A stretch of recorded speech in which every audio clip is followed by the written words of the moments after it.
Well, as I've talked about before many times, and I'm going to keep talking about, I'm not dismissive of the issues you care about or I care about, but we always have to keep in mind issues that actually win and lose us elections. I'm an abortion freak, you know how pro-life I am, but that doesn't move people to the polls. That will not decide the midterms. It just won't.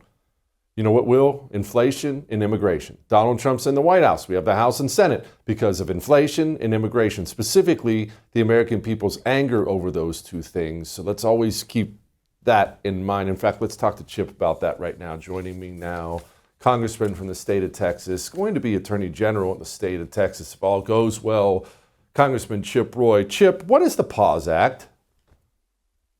Well, great to be on, Jesse, and you couldn't be more correct with respect to the issues that are going to matter next year in the election.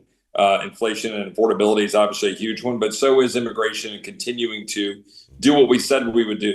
The president and his team, obviously Tom Homan, Stephen Miller, the secretary, the fine folks at ICE and Border Patrol have been doing a great job stopping the egregious flow at the border. It's basically triage, right? Like, let's just stop the flow, stop the bleeding.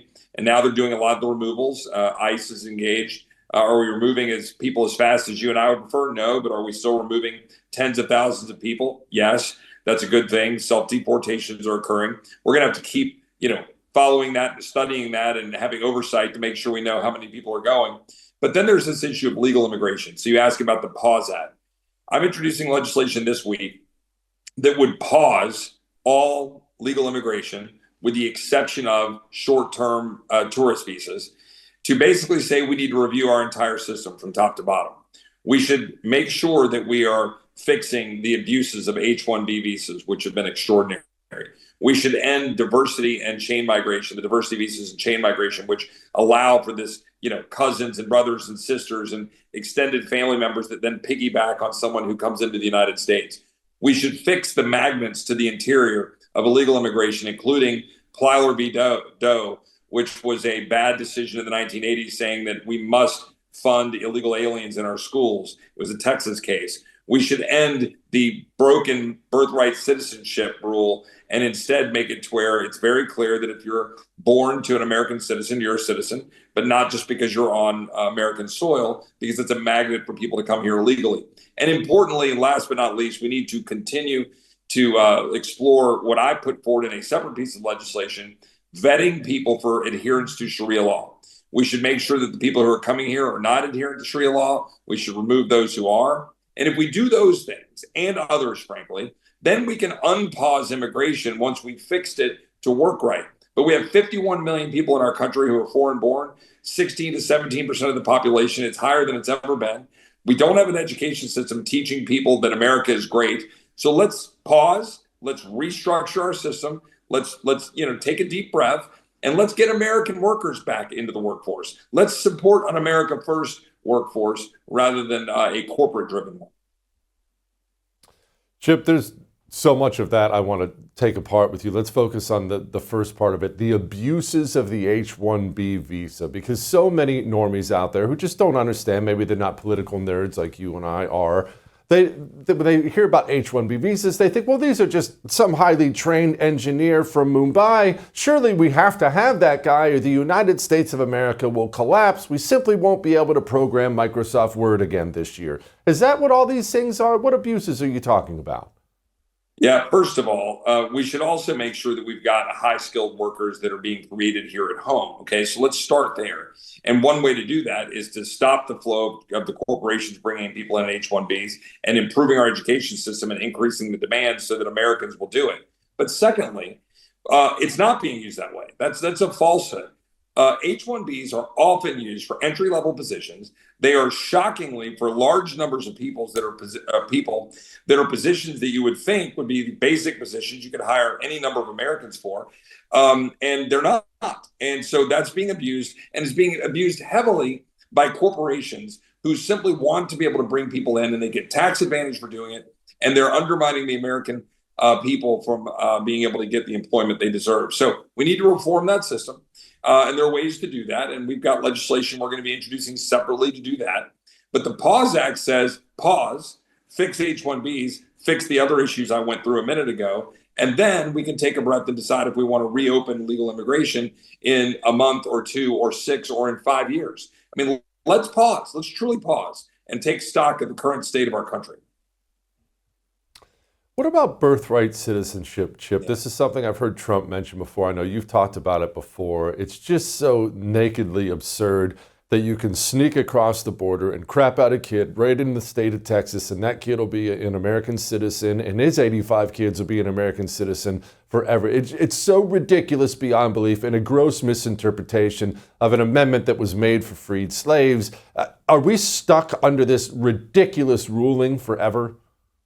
No, I don't believe so. And first of all, let's remember that all we've got is one opinion that was not dispositive on the issue generally from the 1890s that frankly got it wrong and misinterpreted the previous Supreme Court rulings in a way that I think is bearing a false notion that this is even a thing. Right now, the president is right with his executive order to say that there is no such thing as birthright citizenship from the standpoint of being a citizen just because you came here and were born here, but rather that you are considered a citizen if you were born of an American citizen. Congress should state that clearly. We should make sure that we, get that and fight the courts to make sure that that's the law. That would be the law. I think the court would uphold that because the Constitution does not conflict with that in the slightest bit. And I think it's common sense. If you ask the average American, they'd say, yeah, if you're born an American citizen, you're a citizen. But if you're born on American soil, just because, as you noted, somebody just comes across the border, has a kid in our hospital that we're paying for, and then suddenly they're a citizen, or the Chinese communists have corporate machines that they use for profit centers to fly people over here, have babies, and then get this Chinese national in American citizenship. That's absurd. And look, I asked a Democrat witness in a hearing today that we had on the census. We should have a whole nother segment on the census and how badly it was done in 2020 and how skewed it is to blue states and liberal jurisdictions. But I asked the Democrat witness to be clear. If 75 million people flooded into California illegally, you think they should be counted for census purposes and therefore apportionment, and therefore California should get 100 new representatives. That Democrat witness said, yeah, that's what the Constitution says, which is totally bogus, not true, but that's what they think. They want that so they can, beef up their representation. And that's exactly what happened after the last census. We're down at least 10 to 15 seats just because of stupidity in the census. Speaking of people pouring into our country and changing the country, we have the Muslim call to prayer 5 days a week in Dearborn, Michigan. The American people are slowly starting to wake up to the fact that we have an Islamist problem in this country, and what in the world are we going to do about it, Chip? Yeah, Jesse, look, this is actually probably the number one reason that I'm running for Attorney General of Texas is we've got to take immediate action to defend Texas, because it's not just Dearborn. It's not just Minneapolis. It's not just London and Paris. It's not just Mamdani in New York. It's Texas. And it's Texas not just because of what you're hearing in the headlines with Epic City up in Plano or the new Islamic Center down in Houston where you are, which is 150,000 square foot monstrosity. It's 300 mosques across the state of Texas. It's good friends of mine in Plano that are also listening to those prayer calls coming out of a mosque in Plano, Texas, just north of Dallas. This is real. It's concerted. It's funded by the left. It's funded by Arabella, Democrat operatives, the Soros funding groups, the Bill Gates Foundation, all of these outside groups. All of it's related. The same people that are pushing, the Soros DAs, the leftist DAs, a lot of them are pushing this Islamification of Texas because it's the red-green, it's the Marxist Islamist alliance that you see in Mamdani. They've got a plan, and we can't win a war we're not willing to recognize exists. I recognize it exists. I've introduced legislation to take away the tax status for CARE, the Council on, American Islamic Relations.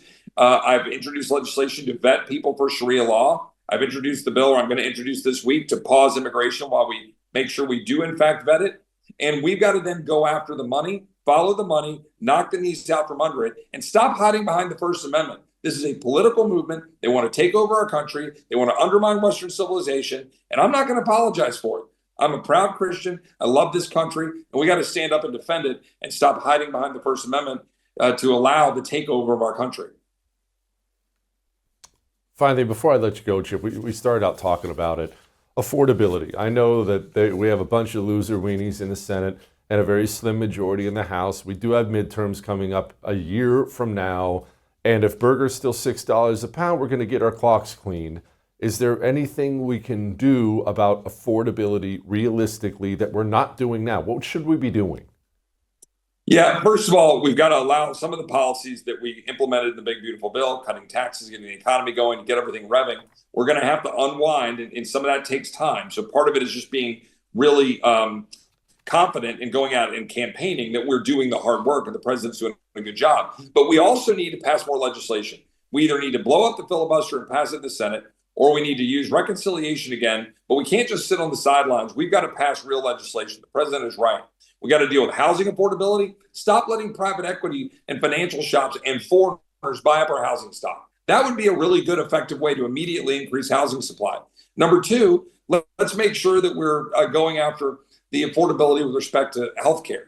Just massively change the system to get us out from under the broken Obamacare system by expanding health savings accounts, equalizing the tax treatment for everybody so that you get the same tax break that big corporations get. Stop funneling subsidies to insurance companies. Empower patients to be able to go to doctors of their choice. We can do that. We have all the legislation. We just have to go do it. But stop running away in fear and go on offense. And finally, you want to deal with groceries. You've just got to make sure that we're creating competition and that we're making sure that we're growing more stuff here at home. We should stop allowing the Chinese communists to own our farms and our ranches and our meatpacking facilities, free up our local farmers to get more stuff directly to market.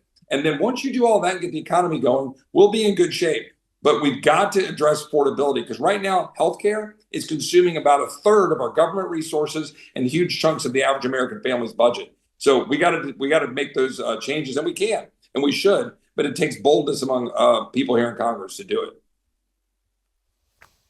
Thank you, Chip. Come back soon, brother. I would thank you for coming to my YouTube channel, but I know how brilliant it is, and I know you love it here. So subscribe and watch. We're going to start really ramping things up and putting some funny stuff, some interesting stuff out there, some collaborations. Either way, my YouTube channel is officially the place to be. So stick around.